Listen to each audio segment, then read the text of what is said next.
Hi, my name is Tony Ferreira, and this is John DeGregory, and what you are witnessing right now is a clever title should be going right about here. I'm sorry, I touched your leg. Well, thank you. That's not the first time today that I've touched John DeGregory's leg. Our title isn't totally defined yet. We kind of had a throw off on the title, and we would like you to help us name the title, but we are also going to try and serendipitously find a title for our thing. So I have post-it notes here, and you and I are going to very quickly write down an idea for our title. Okay. Are you ready? Yeah, are we doing this on every episode? Every episode. All right, go.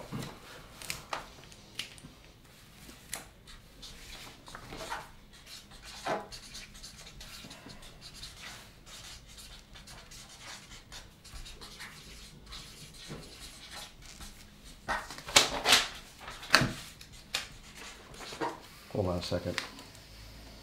I'm just really fast. It gives me time to smell the markers. Oh, boy, I didn't get that on my nose. Okay, I got mine. All right. You go first, you're done first. Captain Antonio. I have no idea what that means. Is it supposed to mean something? No, it's just a good name. Okay. I don't know. I figure Captain and Antonio, because you can obviously be Tonio, and I'm obviously a captain. Why don't... The captain's a dude that didn't talk very much. I'm the quieter one. Did the captain play the piano? Yeah, he was like the quiet... He barely said anything. They just got divorced, by the way. What? Yes, recently. Captain and Tennille recently, got divorced? yeah, like within the last year. What the hell is a Tennille? What is it? Yeah, who names their kid Tennille? I don't Who know. names their kid Captain? Well, I think he probably earned that name. From Tennille. Captain. Captain? Yeah, I did. I didn't invent storytelling, and neither did you. Oh, that's actually a very thoughtful one. It's not at all funny. Well, it's kind of a diss on everyone that talks storytelling, because they all acted like they invented it, like it's some new thing. That is true. Like I get super frustrated with marketing companies, and like, well, we do storytelling like it's some brand new thing that's Or just now that they just found out. the 10 crucial tips to storytelling. Right. Which is what I tried to actually shop this episode as before we decided. Yeah, I hate the review our 10-tip stuff. thing. It was Cummins. It's actually Cummins Foundation. Cummins Foundation, which is like Columbus, Indiana, and Yeah, and city of Columbus. they were doing an initiative on accessibility, and the whole thing was a storybook, and we called it World of Ability, and so focused on ability rather than disability. So the main message of the whole storybook, which this story was one of many that was included in there, was all about the things they can do, and to help encourage companies to look at special needs people as people that could hire to actually do things for their company. So it was to encourage that. That's pretty awesome. Yeah. It was actually the first video that I watched whenever I started working here that we made. Really? We just produced Well, it. and that's funny because I'm firing you tomorrow. So it'll be the last one you watch too.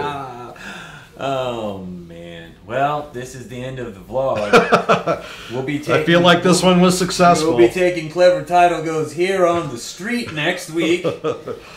All right, yeah. So So I gotta watch it.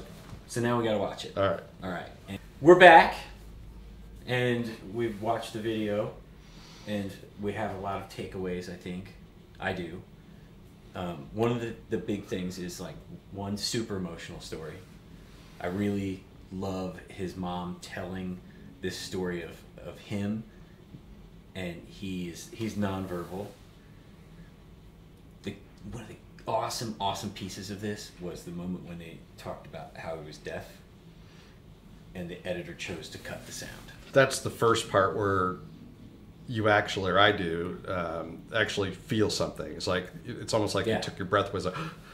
And anytime you can get a moment like that in a video story, it's making it a story. There's a couple points where that happens. And I think the other point is where he peeks in on her, whether That's it's a cute moment and you kind of go, oh, that moment is my favorite moment of the video. It's also, if I was going to go through and say something that this video didn't do right, it is right there at that moment, because right there is the perfect place for the end. Well, I agree with you that the element that is not here that I noticed too is a really good reward at the end.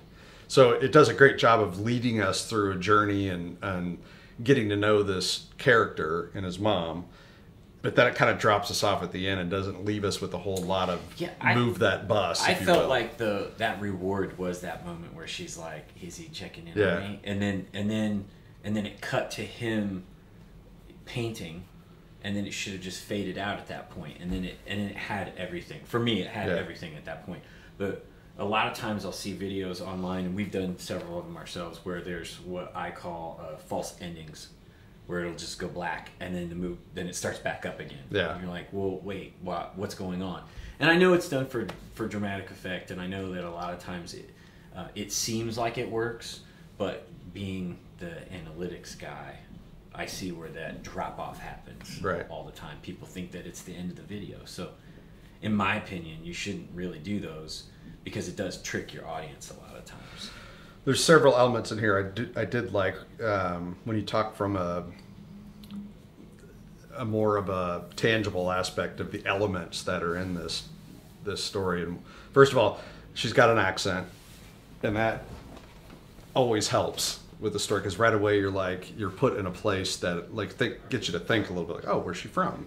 And it sounds like a simple thing, but anytime you have somebody that has an accent, it tends to move the story along a little bit better. The other thing that, again, with him peeking in the background, that's serendipity at its best.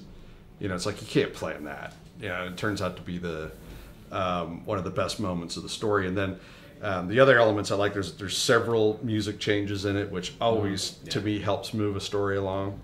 Music is super important. Yeah, and that then one's definitely the guys did a great job with some visuals on this, and breathing too. I mean, breathing to me is the most important part to a story. And for those of you that maybe don't know what breathing is, that's just, you say something and then you stop talking for a little bit and you let the viewer kind of soak in what you said, right? So give me a couple beats or a few seconds for me to really look at that. And we match that really well with some visuals in there, like of him painting the constellations. Or I know there's one part where you start out focused on the brushes, and then the rack focus, I think it's called, where it turns, and then you go to him. I mean, that kind of stuff to me. Or the other one too is the paint.